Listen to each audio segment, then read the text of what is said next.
अस्सलाम वालेकुम। Coho Syngenta में आपको खुश आमदीद कहते हैं। आज हम गंदम की फसल की मरहलावार देखभाल में बात करेंगे जड़ी बूटियों के नुकसानात और उनके कंट्रोल की। गंदम की फसल में कई अक़साम की जड़ी बूटियाँ होती हैं। ज़रूरी माहिरीन के मुताबिक अगर इन जड़ी बूटियों को बर वक्त और मौसर अंदाज में कंट्रोल ना किया जाए तो ये हमारा 30% तक नुकसान कर जाते हैं, यानी हमारा असल मुनाफा ये जड़ी बूटियाँ खा जाती हैं। अब मैं दरख्वास्त करूँगा मोहम्मद अशरफ अंसारी साहब से कि वो हमें इन जड़ी बूटियों की ग्रुपबंदी, शनाख्त और कंट्रोल के तरीके के बारे में बताएं। शुक्रिया जनाब फ़रक साहब, आपने मुझे दावत दी। सबसे पहले मैं आपको ये बता दूं कि जो जड़ी बूटियां हैं ये दो ग्रुप में इनकी दर्जाबंदी की जाती है। एक वो है जो घासनुमा पत्ते, यानी कि जैसे गंदम के पत्ते हैं, नुकीले पत्ते हैं, उस ग्रुप में की जाती है, और एक चौड़े पत्ते वाले जो जड़ी बूटियां हैं उनमें की जाती हैं। चौड़े पत्ते अगर आप देखें तो जैसे बाथू का पौधा है, बाथू के लीफ जो हैं, पत्ते जो हैं वो चौड़े होते हैं। जंगली पालक है, मटरी है। इस तरीके से अगर आप देखें लेली है तो लेली का पत्ता जो है वो भी चौड़ा है, लेकिन वो पौधे के साथ लिपट के ऊपर आ जाती है। तो ये कुछ इसकी पहचान चौड़े पत्ते जैसा कि इसके नाम से ज़ाहिर है वो आपको पता चल जाएगा। और अगर हम देखें जो घासनुमा वाली जड़ी बूटियाँ, जैसे मैंने कहा, उसमें अगर आप देखें तो दुम्बी सिट्टी है और जंगली जई है। ये दो जो बहुत सारा प्रॉब्लम जो क्रिएट कर रही हैं, ये दो दुम्बी सिट्टी और जंगली जई जो है, ये दो जड़ी बूटियाँ हैं। जो दुम्बी सिट्टी है अगर आप उसको देखें, उसके पौधे को देखें तो उसका जो बेस होता है वो सुर्ख रंग का नज़र आपको आएगा। अगर आप उसको तोड़ के देखेंगे तो उसमें लाल रंग का मादा जो है वो बाहर निकलेगा। गंदम के पौधे को देखें, जो उसका सेंटर वाला पत्ता होगा वो उसका जो बल ले रहा होगा वो जैसे क्लॉक वाइज चलती है, सुई चलती है क्लॉक की, वो क्लॉक वाइज बल ले रहा होगा। और जो जंगली जई का होगा वो उसके मुखालिफ सिमत ले रहा होगा, वो उल्टा सुई के ऑपोजिट चल रहा होगा, वो उल्टा उसका जो सेंट्रल लीफ है वो बल ले रहा होगा। तो ये दो उस वक्त पहचानने के लिए जिस वक्त फार्मर ने इसको कंट्रोल करना है तो ये चीज़ बड़ी ज़रूरी है, उसे पता चल जाए कि मेरे खेत में घासनुमा पत्तों वाली कौन सी जड़ी बूटियाँ मौजूद हैं।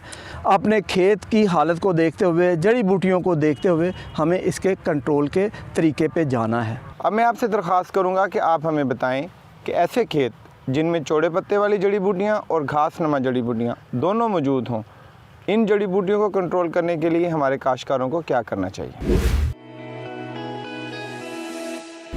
देखें, जब खेत में आपको चौड़े पत्ते वाली और घासनुमा जड़ी बूटियाँ जो हैं वो मिलेंगी तो आपको क्या करना है कि आपको प्रोडक्ट जो है वो लेना है एक्सियल और अलाइमैक्स।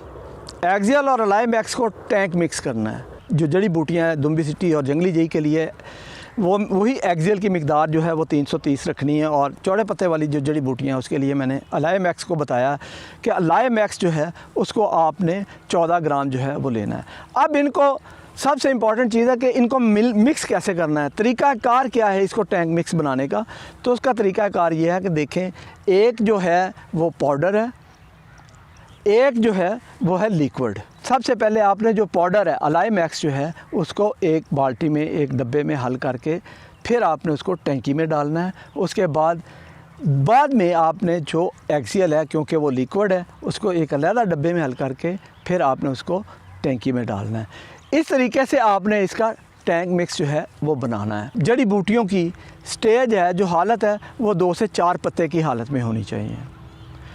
2 से 4 पत्ते की हालत में जब आप इसके ऊपर स्प्रे करेंगे तो वो आपको कंट्रोल बेहतरीन देंगी। यहाँ पर क्योंकि चौड़े पत्ते वाली भी हैं और घासनुमा जंगली जई और दुम्बी सिट्टी दोनों मौजूद हैं, तो एक के लिए वतर की जो है वो शर्त है, दूसरे के लिए वतर की कोई कैद नहीं है। तो इसके लिए ये है कि जब आप पहला पानी लगाते हैं तो पहला पानी लगाने के तकरीबन 35 से 40 दिन के अंदर जड़ी बूटियों की स्टेज जो है वो 2 से 4 पत्ते पे पहुंच जाती है। तो फिर आपने इस टैंक मिक्स को जो एक्सियल प्लस अलाइमैक्स है इसका जो है वो स्प्रे करना है। अब स्प्रे करना है फिर वही पट्टी वाला फुहारा जो है उसके साथ ही हमने करना है, जिसको हम फ्लड जेट और डिफ्लेक्टर कहते हैं। और इसके साथ साथ वो जब स्प्रे करेंगे तो जड़ी बूटियाँ जो हैं विद इन 14 डेज़ अगर आप देखेंगे जाके तो जड़ी बूटियों से खेत जो है क्लीन आपको नज़र आ रहा होगा, उनकी ग्रोथ रुक चुकी होगी, वो नीचे जो है प्लांट आपके जो गंदम के पौधे हैं वो ऊपर आ रहे होंगे और ये नीचे मर रही होंगी। तो इस तरीके से 14 दिन के अंदर आप देखेंगे कि दोनों किस्म की जड़ी बूटियाँ जो हैं वो कंट्रोल हो जाएंगी और आपका खेत जो है वो जड़ी बूटियों से पाक हो जाएगा और आपकी फर्टिलाइज़र जो भी इनपुट्स आपने देना है वो पौधे को देंगे। पौधे अपने बेहतरीन डिसीजन करके तो बेहतरीन पैदावार की तरफ लेके जाएगा। जी फ़ारूक साहब, बहुत शुक्रिया अशरफ अंसारी साहब। अगले प्रोग्राम में हम जड़ी बूटियों में क़ुव्वत मुदाफ़ियत और उनके हल के बारे में बात करेंगे।